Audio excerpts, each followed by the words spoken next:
Hi everyone, this is Mr Neel Raithatha, also known as the Wax Whisperer. Thank you for joining me in my latest video. This is of a case of an existing patient of mine who's also a hearing aid wearer, and they were having several issues. The first issue was that the hearing aid itself wasn't sitting flush in the ear, and that was in part due to the patient having some inflammation of the entrance of their ear canal, and recommending some ointment to help with reduce that inflammation. But also because of this very spongy, dense plug of skin that you can see I'm tussling with at the moment. And when the patient was inserting the hearing aid, it was springing back against this plug of skin. It's not really happened before, if truth be told. I've never had a case where physically you can see when you put the hearing aid in, it's being pushed back out by an obstruction in the ear. Now, because this is skin, dead skin has a lot of kinetic energies. It's layers and layers of dead skin that coils, and that coiling effect gives it a lot of elasticity. And once we clean this, and once I remove this plug, the hearing aid is fitting significantly better. So of course the ear canal is slightly inflamed, which is not going to help, but just by removing this, the hearing aid is fitting far, far better and deeper in the ear, as it should be. And as a result, they were experiencing no more acoustic feedback. So acoustic feedback is when a hearing aid can audibly whistle, and not only the patient themselves, but others around them or in close proximity can also hear it. And that's because when a hearing aid amplifies sounds into the ear, if that amplified sound escapes back out of the ear and re-enters the hearing aid, microphones again, the hearing aid's re-amplifying a sound that it's already amplified, then you get a cycle. It continuously re-amplifies sound that's already been amplified, and it causes a feedback loop, and you get audible whistling of the hearing aid. And when you've got an occlusion like this, the sound is hitting the plug of skin and reflecting back out. And all this is skin, it's not wax. You can tell by the consistency, the colour, the texture. And you can see here, we're just peeling it away from the canal wall. So they have got this very mild eczema, psoriasis, if you like, what we call otitis externa of the ear canal, and more laterally, more near the entrance. Further in the ear canal, it's a lot healthier. And I was chatting with the patient and their partner, and their partner advised that they've been trying to perform DIY ear irrigation, syringing from home. So I've advised against that because, one, I as an audiologist myself, I've never recommended people get water in their ear. Water can cause, it can lead to a swimmer's ear, so an ear infection. So I've advised them advise the patient's partner to avoid performing the DIY syringe. As you can see, although they may have got some debris out, it wasn't fully successful because the ear is completely still blocked. But the patient's partner did also advise me that the patient himself, when he's showering, gets a shower head into his ear in an attempt to flush out and clean out the ear. So again, I've advised against that.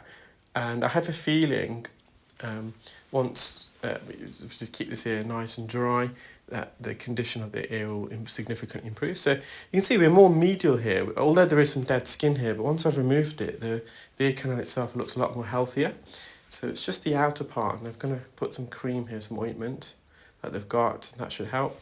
The patient has got a retracted eardrum, so the eardrum is buckled inwards. More often than not with this patient, when we look in their ears, the eardrum visibly looks retracted, and the reason why it's retracted is because they've got negative middle ear pressure, and that's due to a condition called Eustachian tube dysfunction. So the cavity behind the eardrum, we call that the middle ear, and the middle ear should be full of air, and the air pressure behind the eardrum should be equivalent to the air pressure in the ear canal, in the atmosphere. And when the air pressure either side of the eardrum is equal, that's when the eardrum is most mobile, and therefore when sound waves hit the eardrum, it's going to vibrate more, and we're going to hear better as a result. And there's a tube, a narrow tube behind the eardrum in the middle ear called the Eustachian tube that connects to the back of the nose and the nasopharynx. And the Eustachian tube is responsible to equalize the air pressure in the middle ear, so it's always at constant with the environment in the ear canal and the atmosphere.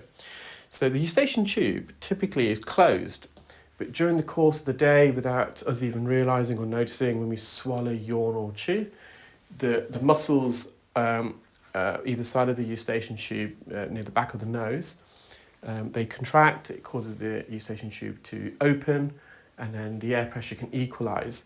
And the Eustachian tube is also a drainage tube, so any secretions made by the cells in the middle ear, so the skin that lines the middle ear, so the cavity again behind the eardrum, it's the mucosa, and that can secrete mucus and other fluids. So the Eustachian tube, as that opens and widens, it also acts like a drainage tube, so any fluid that collects in the middle ear, at the back of the Eustachian tube, it can drain away. Now, for this patient, they've just got a chronic blockage of their, or dysfunction of the Eustachian tube. So the Eustachian tube isn't opening voluntarily and automatically as a reflex action almost when they're swallowing, yawning or chewing. And that means there's no air behind the eardrum because the Eustachian tube can't open, air can't enter the middle ear via the Eustachian tube. And that creates negative middle ear pressure. So the air pressure behind the eardrum there's less air pressure behind the eardrum as opposed to the atmosphere. And that then creates a vacuum effect. So the eardrum gets pulled inwards, it gets sucked in. Very similar to when we go on a plane and when we descend, it's the exact same. But of course, this patient's not on a plane and even normal day to day, this is occurring. And we always assess their middle ear function. We've got a test we can do called tympanometry.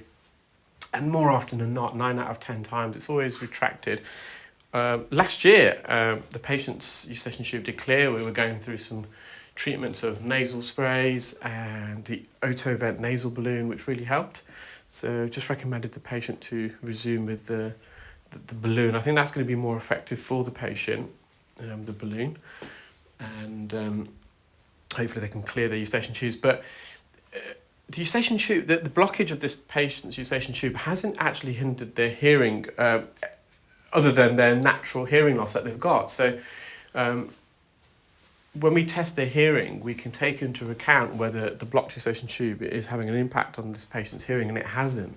And and the patient themselves don't notice any symptoms of their blocked Eustachian tube. It's only when I examine the ear and perform the pressure test that I advise the patient of this. So there is quite a few patients of mine actually, and also a few family members that have got blocked Eustachian tubes, and they're completely oblivious to it. It doesn't affect them in any way, and it doesn't hinder their hearing. But we always keep an eye on it because you just don't want fluid building up in the middle ear and leading to glue ear.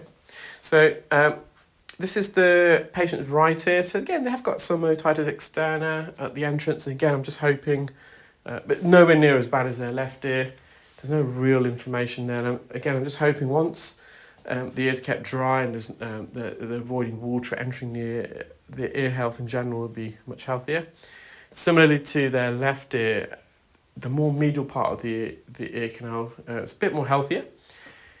And this is, again, just dry skin. And as we do get older, our skin does get drier. It's just part of the aging process. As we age, the skin cells find it more difficult to retain moisture and fluid, so they dry out. So you can see here, there's a bit of dry skin, and that's one of the reasons for wax buildup as well. So when you've got really dry, flaky skin like this, it amalgamates with the natural oils and sweat in the ear to form earwax. So although earwax is, I wouldn't say age dependent, people of all ages can suffer from earwax impaction. You do see a high percentage of older people, elderly people who suffer from build-up of earwax.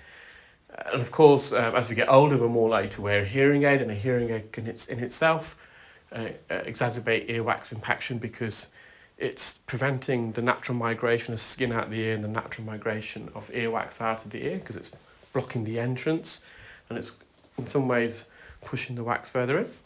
So again, just trying to peel this thick layer of skin off the bottom of the ear canal. But the underlying skin looks much healthier. And the patient went away hearing significantly better. We are just going to keep an eye on the left ear just to make sure once that slight swelling is gone, the mould is fitting snugly, which I'm pretty confident it will be, because it was fitting a lot better, as I mentioned, after removing that plug. Once more, this patient's right eardrum is buckled inwards. They've got a negative middle ear, so it's causing a retraction. We call it a retraction of the eardrum. Just that bit at the entrance that I'm peeling away, so you can see just there at the entrance is a bit dry and flaky. And again, that is, with this particular patient, their skin condition has always more or less been like this over the years I've been treating them. Well, I hope you enjoyed that video, guys. Wishing you all a great weekend. Do stay tuned for more videos. And remember, be nice and be kind. Thank you. Bye.